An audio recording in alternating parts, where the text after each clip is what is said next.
কয়েকদিনের ভারী বৃষ্টি ও ফাঁড়ির ঢলে ক্ষতিগ্রস্ত আনোয়ারা উপজেলার বেশ কিছু অঞ্চল। এসব অঞ্চলত মানুষল খাদ্যর অভাবে যেন হষ্ট নফায় এতেলাই দুর্গম এলাকাত রেকর্ড পরিমাণ ত্রাণ সামগ্রী দিয়ে আগামীর উপজেলা নির্বাচনের সম্ভাব্য চেয়ারম্যান প্রার্থী মোহাম্মদ শাহেদ সোমবার 13 জুলাই দিনব্যাপী চতুর্থ ধাপে উপকূলীয় রায়পুর ইউনিয়ন ও জুইদন্ডি ইউনিয়নের জেরে দুস্থ অসহায় ও হতদরিদ্র মানুষের মাঝে রেহানা সিরাজ ফাউন্ডেশনের পক্ষতুন এসব খাদ্য সামগ্রী বিতরণ করয়। এছাড়া ক্ষতিগ্রস্ত মানুষের মাঝে নগদ অর্থ প্রদান করয়। এর আগে সাতরি রায়পুর গহিরা বৈরাক ইউনিয়নত খাদ্য সামগ্রী ফসি দেওয়ি এবং ফরইকোড়া ইউনিয়নত খাদ্য সামগ্রী পৌঁছানোর হাজ চলমান আছে। জানা যায় আনোয়ারা উপজেলার বঙ্গোপসাগর নদীর ফাঁস এলাহানে প্লাবিত এর ফানি বন্ধ হয়ে কি বোধ মানুষ এটা বোধ দুর্গম এলাহাত মানুষ অল হষ্ট ফাইলি তারার হাস নো ফুসে হনত্রাণ সামগ্রী ও সহায়তা।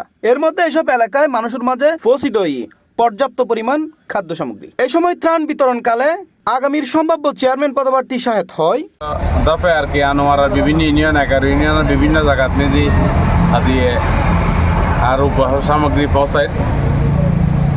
ইনশাল্লাহ 11 ইউনিয়নের মেজি বেশি হম ব্যাগ জায়গাত মেজি ইনশাল্লাহ আর উপহার হয়েছি। আরও যেটা যেটা বাকি আছে ইনশাল্লাহ আগামী হেল পরশু দিন 74-50 দফে পৌঁছিব।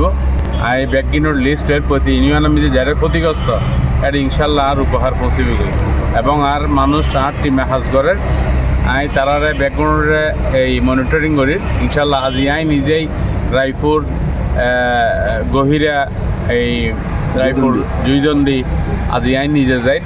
ত্রাণ বিতরণকালে তার লগে স্থানীয় জনপ্রতিনিধি ও সমাজের বিভিন্ন স্তরের মানুষ উপস্থিত আছিল। এ সময় ত্রাণ সহায়তা ফৈন্য উপকার ভুগি হলে ত্রাণ নিন ফেয়ারে তার প্রতি কৃতজ্ঞতা প্রকাশ করে। C plus TV, Chittagong.